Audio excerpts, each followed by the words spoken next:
Hazır mıyız?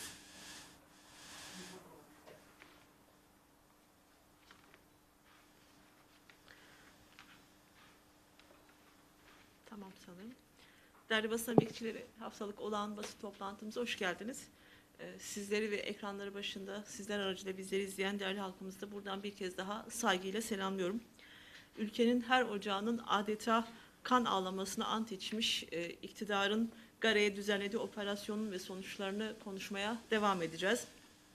3 gün önce mecliste yapılan görüşmelerde bizler ölümleri siyaset malzemesi yapmayacağımızı ve ilerleyen günlerde de siyaseten hesap vermesi gerekenlerden hesap sormaya devam edeceğimizi belirtmiştik. Şu çok net, geçen 5 yıllık süreçte iktidar esir askerlerin yaşamını tamamen kayıtsız kaldı. Onları yaşatmaya dönük hiçbir girişimde bulunmadı. Ancak bugün onların ölümü üzerinden kirli siyasetini dizayn etmeye çalışıyor. Yaşamını yitirenlerin cenazeleri kaldırıldı. İktidar bu cenazelerden siyasi rant devşirmeye çalıştı. Bakanlarını meclise göndererek halkın ve genel kurulun gözlerine bakarak yalan söylettirdi, propaganda yaptırdı. Tüm bunlar olup bittikten sonra bitmeyen bir şey var ki o da ailelerin acısı. Buna rağmen iktidar ise ölümler üzerinden siyaset yapmaya devam ediyor. Şimdi gerçeklerin zamanı geldi. Yıllardır evlatlarına kavuşmak isteyen, bunun için çalmadık kapı bırakmayan ailelere iktidar evlat yerine tabut gönderdi.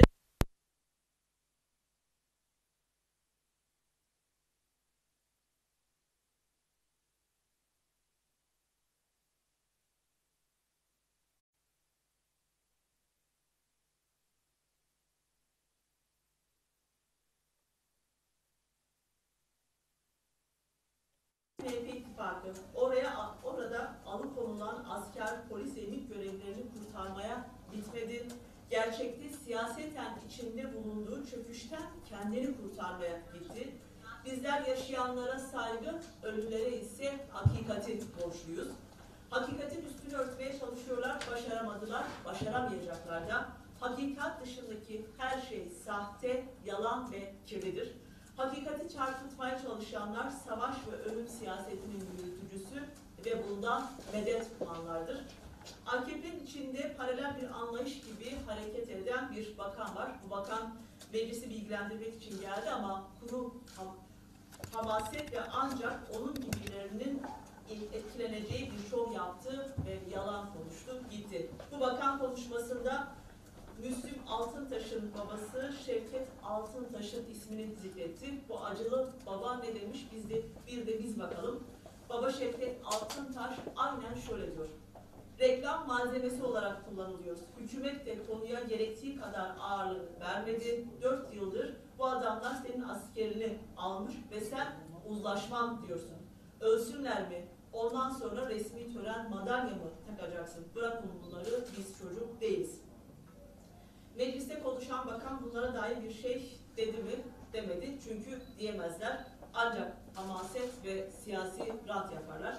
İktidar doğruyu söylüyorsa bunu dünya aleme anlatmanın çok kolay bir yöntemi vardı. Bağımsız bir heyet otopsileri yapsaydı ve sonrasında raporunu kamuoyuyla açıklasaydı o zaman herkes hakikati öğrenmiş olurdu. Ama onlar ne yaptı? İçeriği bilinmeyen ve doğruluğu bugünden sonra da tamamen şüpheli hale gelen raporları ellerinde mecliste salladılar. Başarılı olduğunu söylediğiniz bu operasyonda 40'ın üstünde uçakla bombardıman yapan siz değil misiniz? Bu operasyonda alıkonulmuş 13 asker, polis ve MİT görevlisinin hayatını kaybetmiş şekilde bu ülkeye getiren siz değil misiniz? Bizim ne ordunun ne hükümetin sözüne inanmamız için hiçbir neden yoktur artık. 1974 Kıbrıs Harekatı'nda Kocatepe muhribini kendi jetleriyle vuranlar ile Rovoski'de gencecik insanların üzerine tonlarca bomba yağdıran jetlere talimat verenler kimdi? Geçmişte de bugün de bu ordunun mahkemelerce kanıtlanmış suçlarını temize çeken, hatta ödüllendiren siyasi iktidar bugünkü iktidar değil mi? Sözünüze de yalan gözyaşlarınıza da karnımız tok. Neden mi? Sizin rant için neler yapabileceğinizi kestirebilecek akıl ve deneyime sahibiz de ondan. 6 yıldır alıkonulan bu kişiler için tek bir iş yapmayın ama sonra gelin mecliste ve başka yerlerde kürsü kürsülerden bağırın çağırın. Siyaset akıl işidir, müzakere yapabilme yeteneğidir. Hayatları kurtarma sorumluluğudur siyaset. İnsan Hakları Derneği Diyarbakır Şubesi'nin verilerine göre 1990 ile 2012 yılları arasında 110 farklı eylemde 67'si polis, 32'si korucu, 145'i devlet memuru, 15'i siyasetçi, 38'i turist, 2'si gazeteci ve 36'sı sivil, toplam 335 kişi alıkonuldu. Bu kişilerin tamamı meclis, uluslararası insan hakları kurumları ve sivil toplum kuruluşlarının araya girmesiyle serbest bırakıldı. Şimdi de trollerinizi, çift maaş alan memurlarınızı bize saldırtmaya yöneltiyorsunuz. Çift maaş alanlar aynı zamanda 4 yıl önceki konuşmayı da çift dikiş yaptırıyorlar sizlere. Çünkü kalibreleri bu. Son süreçte ailenin aracı kurumlardan ricacı olduğu ve iletişim sağlanması talebi olduğu bilinmesine rağmen neden alıkonuların bulunduğu kampa operasyon oldu? Her yerde ve her süreçte ağzınızdan düşmeyen insanı yaşat ki devlet yaşasın felsefenizi ne çabuk unuttunuz. Bunların cevabını ve hesabını vereceksiniz. Halkın takamadığı maskenin, yiyemediği ekmeğin, çocuğuna alamadığı mamanın daha mezarlıktayken parti kongrenize telefon ile bağlayıp duygu sömürüsü yapmaya çalıştığınız askerlerin annesinin hesabını vereceksiniz. Barış yerine savaşı seçerek ölümüne neden olduğunuz tüm insanların hesabını elbet vereceksiniz. HDP olarak bizim bu konudaki tavrımız nettir. Bu üzücü olayla ilgili olarak her iki tarafta da şeffaf olarak detayları kamuoyuyla paylaşmalı. Siyasi sorumluluğu olan iktidar ise gerçekleri anlatmalıdır. Muhalefete ve özellikle de HDP'li siyasetçilere yönelik saldırılar cezaevlerinde de maalesef devam ediyor. Kürt halkının iradesine atadıkları kayyumlar ve kayyuma bahane ettikleri dayanıksız, deliksiz, uydurma dosyaları üzerinden verdikleri cezalar yetmiyor olacak ki cezalandırma politikaları cezaevlerinde de devam ediyor. İktidar tarafından reddedilen çıplak arama uygulamasının ve cezaevindeki insanlık dışı uygulamalarının son örneğini maalesef ki bir önceki dönem yerine kayyum atanan Hakkari Belediye Eş Başkanımız Sayın Dilek Hatipoğlu yaşadı. Evrensel insan hakları ilkelerini ihlal eden, insanlık onuruna aykırı olan ahlak dışı çıplak arama uygulamasına tabi tutulduğu için en insani refleksi gösteren Hatipoğlu darp edilmiştir. Kendisini görmeye giden avukatların aktarımına yüzü gözü morluklar içinde ve kolunda darp edildiğine dair izler bulunmaktadır. Cezaevlerinde başta çıplak arama olmak üzere insanlık dışı uygulamaları inkar eden yetkilileri en başta da iktidar partisindeki kadınları cezaevine giderek Sayın Dilek Hatipoğlu'nu ziyaret etmelerini ve dinlemelerini öneriyorum. İktidarın küçük ortağı Bahçeli geçtiğimiz salı günü mecliste yaptığı grup toplantısında yine önüne geleni terörist ilan etti. Bu ülkede aklı selim düşünebilen her bir yurttaş biliyor ki iktidarın küçük ortağının bu memlekette bugüne kadar bir hayrı dokunmadı. Halk bunların sürekli kin ve nefret kusan konuşmalarından bıktı artık. Çünkü halk her geçen gün çıkıp kürsülerden etrafa hakaretler, tehdit savuran bu çirkin siyaset tarzından da usandı. Halklar kendilerine en ufak bir umut vermeyen, sürekli karanlık tablolar çizen, sürekli düşmanlıktan beslenen, sürekli vurmaktan, kırmaktan, ezmekten, yok etmekten bahseden bu zorba anlayıştan bıktım. Bunların köhnemiş düşüncelerine göre eşit yurttaşlık için demokratik talepleri olan milyonlarca Kürt, terörist ve vatan haini, eşit yurttaşlık için demokratik talepleri olan milyonlarca Alevi, terörist ve vatan haini, insanca çalışma koşulları ve ücret talepleri olan milyonlarca işçi, emekçi, terörist ve vatan haini, her gün canice kadın cinayetlerine dur diyen kadınlar, terörist ve vatan haini. İşsiz olduğunu söylemek, aç olduğunu söylemek suç, bunu söyleyenler ise terörist ve vatan haini. Üniversitesine kayyum rektör istemeyen öğrenci ve akademisyenler terörist ve vatan haini. Seçilmiş belediye başkanları, milletvekilleri terörist ve vatan haini.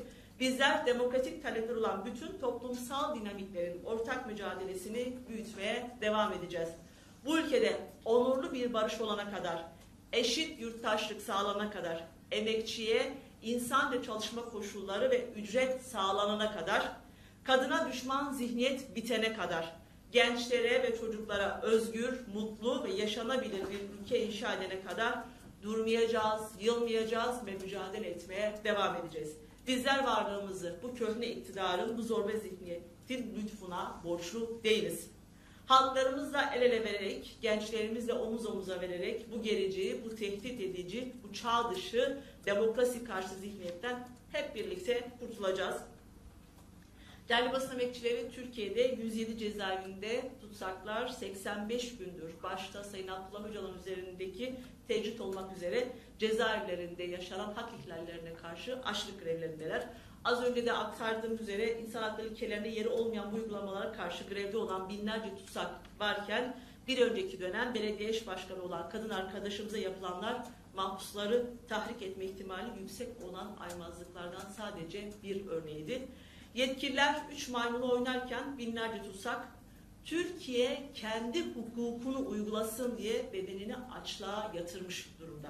Hukuki taleplerle açlık grevine girilmiş olması Türkiye'nin ve bu iktidarın ayıbıdır. Tutsaklar tecrit sonlandırılsın diyor, Kürt sorununa diyalog kanallarını açacak ve barışa zemin hazırlayacak, ayrıca sistematik işkence olan tecritin kaldırılmasını istemek vatandaş olmaktan gelen bir hak değil midir? Hasta tutsakların tedavi edilmesi, gerekiyorsa tahliye edilmesi, hak ihlallerinin son bulması talebi mevzuatta tanımlanmış haklardan değil midir? Peki yetkililer neden sessiz? Türkiye'nin kendi kanunu uygulaması için cezaevlerinde vatandaşlarının ölmesi mi gerekiyor? Cezaevlerindeki önceki dönemlerde olduğu gibi kötü haberler gelmeden mahpusların hukuki, meşru talepleri derhal yerine getirilmeli. Değerli basın emekçileri, Türkiye siyaset halinde ne zaman ekonomik krizlerindeyse iktidarlar açlığın ve yoksulluğun üstünü örtmek için faşizmi artıracak gündemler de yaratıyor. Boğaziçi'li gençlerin, kadınların, işçilerin, Kürtlerin düşman ilan edilmesi ise üstü örtülen şey yoksulluk, açlık ve intiharlardır. Sadece 1-13 Şubat 2021 yılı tarihleri arasında, yani bu yıl içerisinde 9 yurttaş intihar girişiminde bulundu. 7 yurttaş hayatına son verdi. Hatırlanacağı üzere yakın zamanda İstanbul'da ekonomik sıkıntılarla boğuşan henüz 20'li yaşlarındaki Elvan ve Enver Demir çifti 11 Şubat günü 1,5 yaşındaki çocuklarını bir yakınlarına bırakarak hayatlarına son verdi. Dün Ekonomik Komisyonumuz tarafından zam raporu yayınlandı. Bu raporda vergi ve zamlarla yurttaşların nasıl soyup soğana çevrildiğini, günde 300 esnafın nasıl iflasa sürüklendiği oldukça açık bir şekilde aktarıldı. Sarayın duvarları yükseldikçe, yani Cumhurbaşkanı hükümet sistemini geçildiğinden beri buğday unu %214, mercimek %184, fasulye %149, tuz %100, makarna ve süt %100, elektrik %71.7, doğalgaz %64.1 zamlandı ama Erdoğan bunları bilmez. Bu yüzden Erdoğan ile halk arasındaki mesafe kapanmaz şekilde artık açılmıştır. Düşmanlık söylemleri artık tutmuyor, gidişleri yakındır. Biz bu gidişi demokratik yöntemler ve halkla birlikte hızlandırıyoruz. Ahmet'ten başladık, İzmir'de devam ettik. Haftaya da Van'da olacağız. Gençlerle, kadınlarla, işsizlerle, esnaflarla iş-aş buluşmalarını gerçekleştirmeye devam edeceğiz. Buluşmalarımızı genişletecek, tüm Türkiye'ye yayacağız. Bu iktidarın kurtulana kadar mücadelemiz sürecek. Bu toprakları intiharların, bombaların, silahların döktüğü kanlar ve aldıkları canlar ile değil, bereket ile sulayacağız. Değerli basın emekçileri, 2 gün sonra yani 21 Şubat aynı zamanda Dünya Ana Dil Günü. Ana dil meselesini bugün bizler için en önemli kılan şey elbette Türkiye'de Türkçe dışındaki dillerin varlığının resmi olarak kabul edilmemesi, diller arasındaki baskı ve yasakçı anlayışın sürdürülmesi, 100 yıllık asimilasyon politikalarının devam ettirilmesidir. Türkiye'deki yasakçı zihniyet kendine en çok bu ülkenin en büyük zenginliklerinden biri olan dillerine yaklaşımında göstermektedir. Bu zihniyet maalesef ülkenin dilsel zenginliklerini yok saymakta, ülkeyi bir diller mezarlığına çevirmeye çalışmaktadır. Ana dil mücadelesi bugün bizim mücadelemizin bir parçası, siyasi varlığımızın gerekçelerinden biri, halklarımıza karşı tarihi sorumluluğumuzun bir parçasıdır. 1999'da UNESCO tarafından ana dillerin korunması, geliştirilmesi ve güvence altına alınmasıyla 21 Şubat günü Uluslararası Ana Dil Günü olarak kabul edilmiş. Ana dili ve ana dilinde eğitim hakkı güvence altına alınmıştır. Anayasal güvence altına alınmayan dillerin varlığını koruması, gelişmesi maalesef mümkün değil. Onun için de bu hakkın kısıtlanması, tekçi zihniyetin yönetim anlayışlarının ve yaratmaya çalıştıkları toplumsal modelin bir parçasıdır. 21 Şubat Ana Dil Günü, ana diller üzerindeki yasakçı uygulamalara karşı mücadeleyi yükseltme çağrısıdır. Bizler dün olduğu gibi bugün de bu çağrıya ses veriyor. Ana dili hakkı için adalet diyoruz. Bu vesileyle bölge ve dünya halklarının ana dil gününü buradan bir kez daha kutluyoruz ve herkesi kendi ana diline sahip çıkmaya ve farklı ana dillerine de saygı duymaya buradan bir kez daha davet ediyoruz. Çapemenin hejam vekil tezanin hükümeti AKP netenili Türkiye'yi mıhabın dervi Türkiye'deki politikayın şer pevcut u kuştuneci kurdike bi sağdan başvur operasyonun leşkeri de desteklerin Çiyayen Daristan'ın bomba dike halkın sivil cihen ve cihenvanji koçver dike o mıhabın bundan ji vala dike. Mıhabın haftaya borin ligareji operasyonek leşkeri hat bekarın u bu dehan kesan de encam mal operasyonda jiyana kuji desta divan kesan dinavan kesan da ji kesin bu dilgirti jo ebun sezdeh dilgirti pişti bomba baran jiyana kuji desta endisa liver limalba tervar u sersavi dupazın birasti de operasyonu gereki pirgiringe hem despekevi hem meşandınevi hem encamevi hem armağançkırınavi lüvelateki normal u demokratik dedi ve pişti ve bu yere kesek bu bahatıra darzandın bahatana girtin naha gefan le herkesi u kaybetti jil parti etme dıkın dupazın tekçün apı dinketina apı ve erişkirina HDP bipeçin uveşerin le mıraza dilevan hasıl ne bu ne yaştım Armancapı ev var ittifakın bir ve ki her işte ev müjarji muhabın cardın istismar kır mesela garede el kame hamuyan evet bu ama hakikati dakın meydane o aşkara bakın bel pisiyariye mecil hemberi kuştiyan umalbata gelanji evet ve hakikat ve zalim. Emnivir bank cardım bankın bir kuştun bir operasyon ev mesele nayet çağrı serkirin bir u kapandın bunu karın bir sermede bir kevin jubok mesele gare roli ve jubok kesin ben prisiyar beyin darzandın ama tücari devci tekoşina hakikatçı bernadım. Partiye mecbur ku habu hesabı wan servun dike politika wan kreş teşhir dike lo marasi erişajette berpadan aklı sağlara temeşardın irade ku teslim zihniyete wan nabe irobuya kule dele wan ve her temcide ve kule dile wan emjivir carekidin aşkara dibejin erişin ve tüccari iradeyme naşkine ve do ilo usbeji emi tüccari bir raya hakikat re şaş nabın her tim jbo hakikati emi berbanek bimeşin Pres çapemeni Mirza'nın bir strateji roja zaman daike ya cihaneye ev roja tek koşina jbo zamana daikeye roja zamanı ke daike namnetevi de sala hazaru nehsedu notine handa jali UNESCO hatiye kabul kırın 22 sal ser derbas bu le mıhalın iroji le Türkiye jibeli Türkiye tu zamanın din nayin kabul kırın nayin naskırın perverdehiye wan nayin dayin ev politikaya ev işmendi mafijiyana ne de tu zamanı dive salede politikayı zaman kuji aybeki pırmezine zihniyeti yekparazim her izede zırar edildi de zamanın gelen emi ve politikayı şermazardıkın emi ve politikayı kabul nakın beli 22 Sibat terörizman daikede emcar ekidin banga bilendkirna tek koşina zamanı dayike dikin. Em dibêjin li dijî vê zihniyetê werin em li zimanê xwe xwedî derkevin û têkoşîna ji bo zimanê dayikê bilind bikin.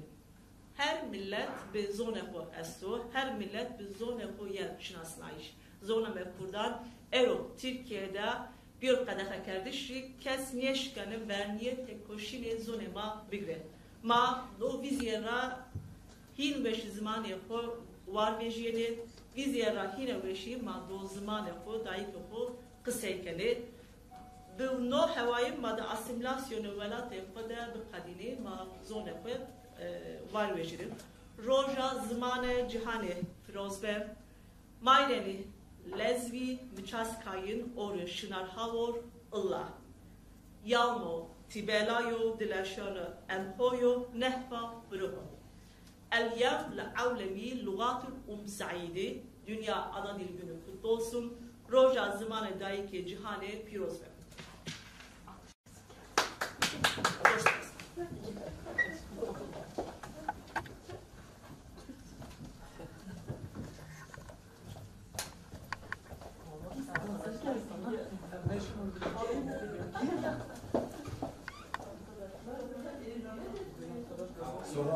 Soru olmadı mı? Olmadı. Soracak mıydınız? Zirvede Hadi ya. kapatılmasını soracaktım. Zirvede bıraktı ya. O